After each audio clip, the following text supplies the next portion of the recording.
உங்கள் அனைவருக்கும் வணக்கம். பேசுவது கார்த்திக். ஜூன் 12, 2025 நேத்து வியாழக்கிழமை இந்தியாவையே உழுக்கைய ஒரு சம்பவம் நடந்திருக்கு அப்படின்னா யாராலையும் நம்ப முடியாத அளவிற்கு ஒரு பலத்த சேதம் அப்படிங்கிறது உருவாகி இருக்கு. ஒரு 264 பேருக்கு அடுத்து நமக்கு இதான் நடக்க போகுது அப்படிங்கிற மாதிரியான எந்த சிம்டம்ஸும் அவங்களுக்கு தெரிய போறது இல்ல. பிளைட் ஏறி உட்கார்ந்து நம்ம நிம்மதியா வீடு போய் சேர்ந்துருவோம் அப்படின்னு தான் அந்த 264 பேருமே பயணம் பண்ணாங்க.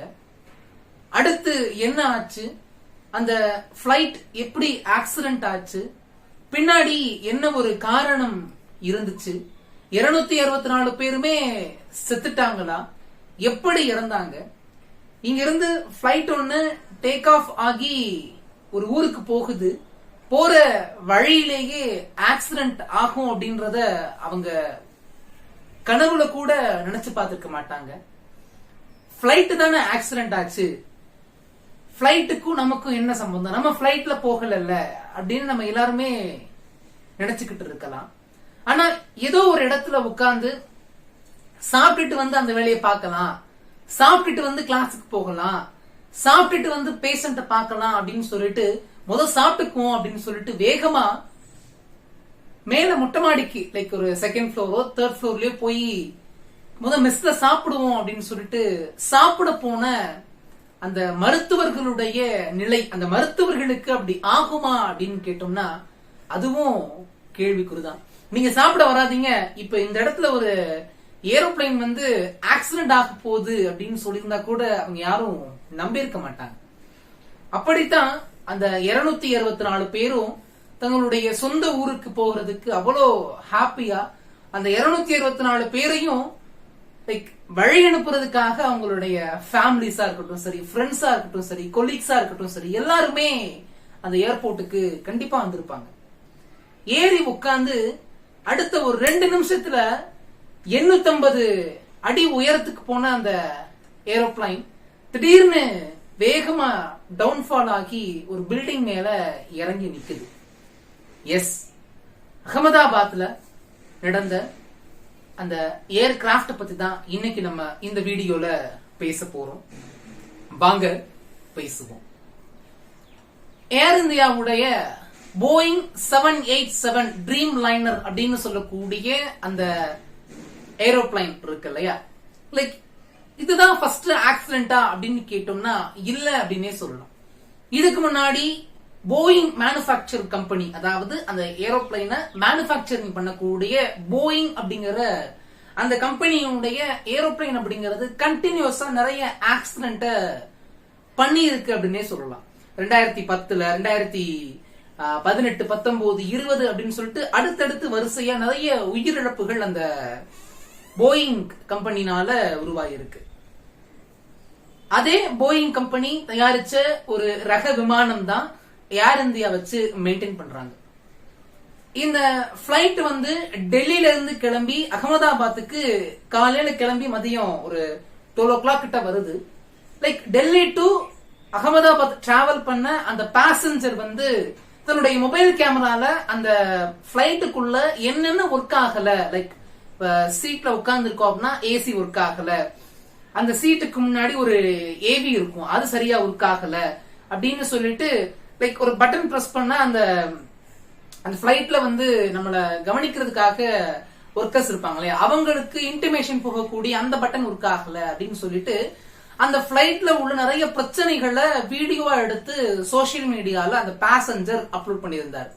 லைக் அதே பிளைட் தான் அடுத்து மதியம் 1:38க்கு அகமதாபாத்ல இருந்து லண்டனுக்கு அந்த பிளைட் போகுது. கிட்டத்தட்ட மதியம் 1:38 PM கிளம்பி ஈவினிங் 6 PM 9 minute லண்டனுக்கு ரீச் ஆகுது. அப்படி இருக்கும்போது பிளைட் டேக் ஆஃப் ஆன அந்த ஒரு 2 minutes அகைன் திரும்ப டவுன்ஃபால் ஆகி ஒரு மெடிக்கல் காலேஜ் ஹாஸ்டல்ல போயிட்டு லேண்ட் ஆகுது, லைக் விபத்துக்கு உள்ளாகுது. இந்த பிளைட்டினுடைய பின்னணி என்னன்னு பார்த்தோம் அப்படின்னா கிட்டத்தட்ட 2014ஆம் ஆண்டுல இந்த பிளைட்ட முதல்ல இன்ட்ரோடியூஸ் பண்றாங்க. போயிங் 787 ட்ரீம் லைனர் அப்படின்னு சொல்லிட்டு கிட்டத்தட்ட 11 இயர்ஸா இந்த பிளைட்ட சப்ளை பண்ணிட்டு இருக்காங்க. கிட்டத்தட்ட 14 இயர்ஸ்ல 1000 ஏரோப்ளைன்ஸ் இந்த கம்பெனி நிறைய ஏர்லைனுக்கு சப்ளை பண்ணிருக்கு. அது மட்டும் இல்லாம இந்த பிளைட் வந்து லைக் மேக்ஸிமம் 290 பேசஞ்சர்ஸ் வந்து அகாமடேட் பண்ற மாதிரி சீட்டிங் ஃபெசிலிட்டிஸ் இருக்கு. அது மட்டும் இல்ல லைக் இதுதான் ஃபர்ஸ்ட் டைம் ஆக்சிடென்ட் அப்படின்னு சொல்ல முடியாது. நான் ஏற்கனவே உங்களுக்கு சொன்ன மாதிரி 2010 ஆக இருக்கட்டும், 18, 19, 20, இப்ப 2025 அப்படின்னு சொல்லிட்டு வரிசையா நிறைய ஆக்சிடென்ட் நடந்திருக்கு. லாங் டிராவலுக்கு இந்த மாதிரியான பிளைட்ட வந்து மேக்ஸிமமா யூஸ் பண்ணிருக்காங்க. ஏன்னா 1-to-1 பாயிண்ட் அப்படிங்கறதுனால கிட்டத்தட்ட இந்த போயிங் 787 ட்ரீம் லைன் அப்படிங்கிற அந்த பிளைட் வந்து கிட்டத்தட்ட 13,530 கிலோமீட்டர் ஒரே டைம்ல டிராவல் பண்ணக்கூடிய கெப்பாசிட்டிய இந்த பிளைட் கொண்டு இருக்கு. அது மட்டும் இல்லாம சேஃப்டி அதிகமாக இருக்கும். கரண்ட் டெக்னாலஜியை யூஸ் பண்ணி நாங்க வந்து மேனுஃபேக்சரிங் பண்ணிருக்கோம் அப்படின்னு சொல்றாங்க. இந்த பிளைட் அதிகமான ஸ்பீட்ல டிராவல் பண்ணும் அப்படின்னும் கிட்டத்தட்ட ஃபியூவல்ல 25% லைக் ரெடியூஸ் பண்ணும் அப்படின்னும் சொல்லியிருக்காங்க. ஆனா இந்த போயிங் அந்த 787 ட்ரீம் லைனர் அந்த ஏரோப்ளைனை வந்து மேனுஃபேக்சரிங் பண்ண அந்த நிறுவனமே சொல்லியிருக்காங்க, இந்த ரக விமானங்களை வந்து நீங்க லைக் ரொம்ப பழசாக இந்த மாதிரி ஆக்சிடென்ட்க்கு பாசிபிலிட்டிஸ் இருக்கு அப்படின்னு அவங்களே ஸ்டார்டிங்ல சொல்லியிருக்காங்க. அது மட்டும் இல்லாம அப்படி சொல்லியுமே கூட அப்ரூவல் ஆகி இந்த மாதிரியான பிளைட்ஸை வந்து நம்ம யூஸ் பண்ணிட்டு இருக்கோம் அப்படிங்கிறது நிதர்சனமான உண்மை அப்படின்னே சொல்லலாம். அடுத்து என்ன நடந்திருக்கு அப்படின்றத பார்த்தோம் அப்படின்னா, அந்த போயிங் 787 அந்த ட்ரீம் லைனர் அப்படிங்கிற அந்த ஏரோப்ளைன் வந்து கரெக்டா 1:38க்கு அகமதாபாத்ல இருந்து கிளம்புது. டேக் ஆஃப் ஆகுது. அந்த ஏர்போர்ட்டுடைய ரன்வே இருக்கும் இல்லையா, அந்த ரன்வேய கிராஸ் பண்ண உடனே அந்த பிளைட்டோட அந்த கண்ட்ரோல் அப்படிங்கிறது லைக் பைலட்டுக்கு தெரியுது, ஏதோ உள்ள பிரச்சனை இருக்கு சரிடா அப்படின்னு சொல்லிட்டு. லைக் பைலட்டை பார்த்தோம் அப்படின்னா 2 பேருமே வந்து ரொம்ப வெல் எக்ஸ்பீரியன்ஸ்டான கேப்டன்ஸ் அப்படின்னே சொல்லலாம்.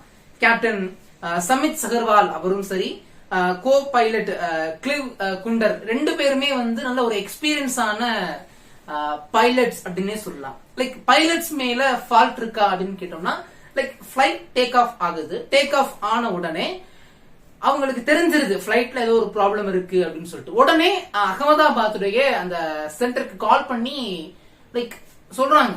சொன்ன உடனே திரும்ப வந்து அகமதாபாத்ல இருந்து அந்த பிளைட் சென்டர் திரும்ப வந்து கான்டாக்ட் பண்ண ட்ரை பண்றாங்க. ஆனா முடியல, சிக்னல் கட் ஆயிருது. கட் ஆனதுக்கு அப்புறம் கிட்டத்தட்ட 850 மீட்டர்ஸ் மேல போயிருச்சு. அப்படியே திரும்ப ஸ்லோ டவுன் ஆகுது. அப்படியே இங்க இருந்து மேல ஏறின அந்த பிளைட் வந்து டக்குனு திரும்ப ஸ்லோ டவுன் ஆகி கரெக்டா எங்க போய் லேண்ட் ஆகுது அப்படின்னா, பிஜே மெடிக்கல் காலேஜினுடைய ஹாஸ்டல்ல வந்து மேல ஒரு 3rd ஃப்ளோர்ல போயிட்டு கரெக்டா அப்படியே லேண்ட் ஆகுது. இதுல என்ன ஒரு பெரிய மைனஸ் அப்படின்னா, கிட்டத்தட்ட அகமதாபாத் டு லண்டன் வரைக்கும் 1-to-1 ட்ரிப் இல்லையா, அப்ப நான் ஸ்டாப்பா டிரைவ் பண்ணணும். கூட எங்கேயுமே ஸ்டாப் லைக் லேண்ட் பண்ணி அகைன் டேக் ஆஃப் பண்ற மாதிரியான ஷெட்யூல் இல்ல. அப்ப அந்த ஃபியூல் வந்து ஃபுல்லா அவங்க ஃபில் பண்ணிட்டு போறாங்க. அப்ப அவங்க போன அந்த ஃபோர்ஸ்ல இடிச்ச வேகத்துல அந்த ஏரோப்ளைன்ல டேங்க் ஃபுல்லா ஃபியூல் இருந்திருக்கு. அந்த ஃபியூலுடைய காரணமாக வெடிச்சு புகை வர ஆரம்பிச்சிருச்சு. இப்ப ஏறி போறாரு இல்லையா, கிட்டத்தட்ட இந்த பிளைட்டுக்குள்ள எத்தனை பேசஞ்சர்ஸ் இருந்திருக்காங்க அப்படின்னா 242 பேசஞ்சர்ஸ் இருந்திருக்காங்க.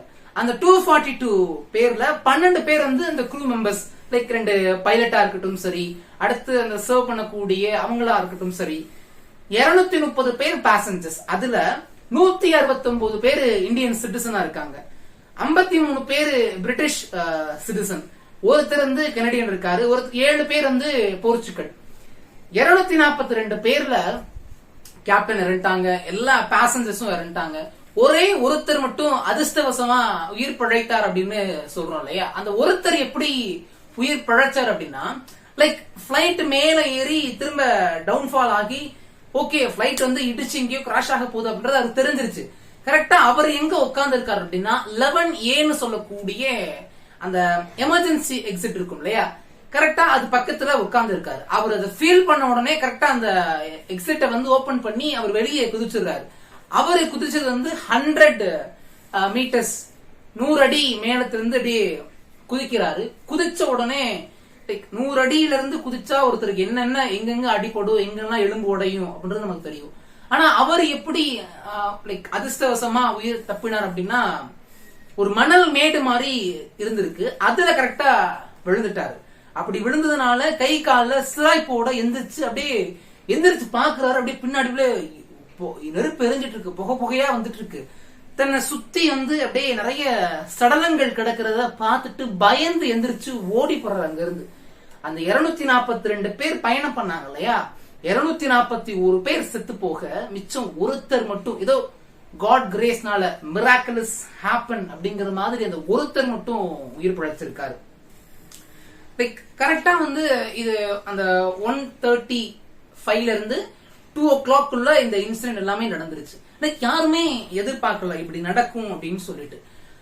அந்த பிளைட்ல இருந்த எல்லா பேசஞ்சருமே அந்த டேங்க்ல வந்து ஃபியர்ஃபுல்லா இருந்துச்சு இல்லையா, சோ வெடிச்சு உடம்பு கருகி அங்கேயே பரிதாபமா செத்து போயிட்டாங்க அப்படின்னே சொல்லலாம். ஒரு பொண்ணோட தலை மட்டும் தனியா துண்டாய் போய் கிடக்கு அப்படின்னு அங்க இருந்த அந்த ஃபயர்மேனா இருக்கட்டும் சரி, அங்க களத்துக்கு போன மக்களா இருக்கட்டும் சரி, அவங்க பார்த்திருக்காங்க. அந்த ஏரோப்ளேன் வந்து இடிச்ச உடனே, இப்ப நம்ம யாராச்சும் ரோட்ல வந்து ஆக்சிடென்ட் ஆயிட்டோம் அப்படின்னா உடனே பக்கத்துல உள்ள மக்கள் எல்லாம் போயிட்டு காப்பாத்த போவாங்க இல்லையா, அப்படின்னு சொல்லிட்டு மக்கள் போய் காப்பாத்த போயிருக்காங்க. இடிச்ச உடனே அங்க கிட்டத்தட்ட ஒரு 100க்கும் மேற்பட்ட மெடிக்கல் ஸ்டூடெண்ட்ஸ் வந்து மதியம் ஹாஸ்டல்ல சாப்பிட்டுட்டு இருக்காங்க. அவங்க யாருக்குமே தெரியாது இன்னும் கொஞ்ச நேரத்துல இப்படிப்பட்ட ஒரு பிளைட் வந்து நம்மள இடிச்சு நம்மளும் செத்து போறோம் அப்படிங்கிற மாதிரி யாருக்குமே தெரியாது இல்லையா. சோ அங்க 100 ஸ்டூடெண்ட்ஸ் வந்து மதியம் மெஸ்ல சாப்பிட்டுட்டு இருக்காங்க. கரெக்டா அந்த மெஸ்ஸுக்கு மேல போயிட்டு அந்த பிளைட் லேண்ட் ஆயிருச்சு. இந்த பிளைட்ல வந்து குஜராத்துடைய ex chief minister Vijay Rupani அவர் இருந்திருக்காரு.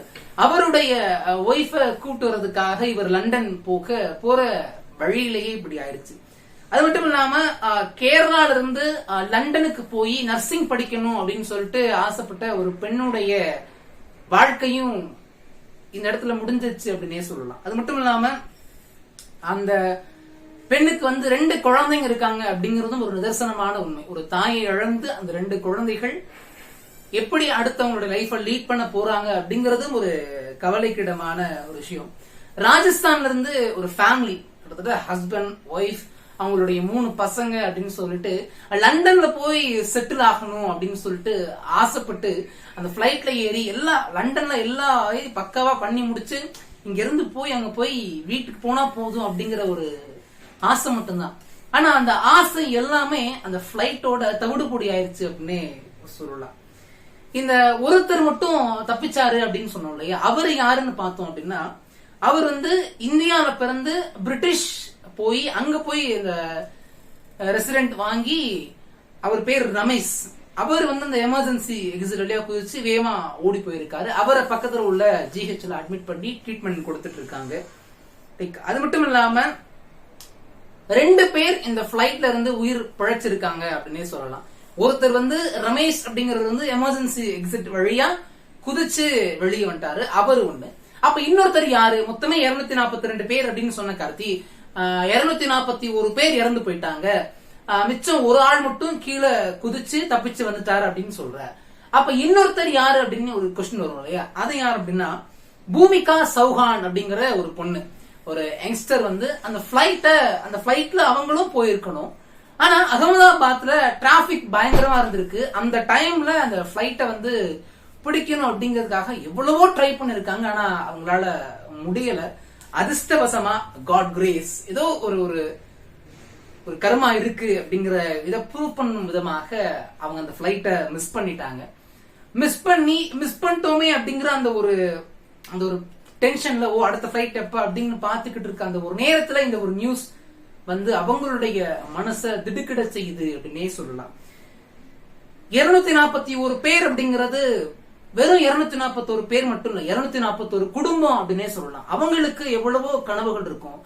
ஒரு அப்பா அம்மாவோட பையனா இருக்கலாம், இல்ல ஒரு ரீசெண்டா மேரேஜ் ஆன ஒரு யங்ஸ்டரா இருக்கலாம், இல்ல ஏதோ ஒரு விஷயத்துக்காக போனவங்க தானே.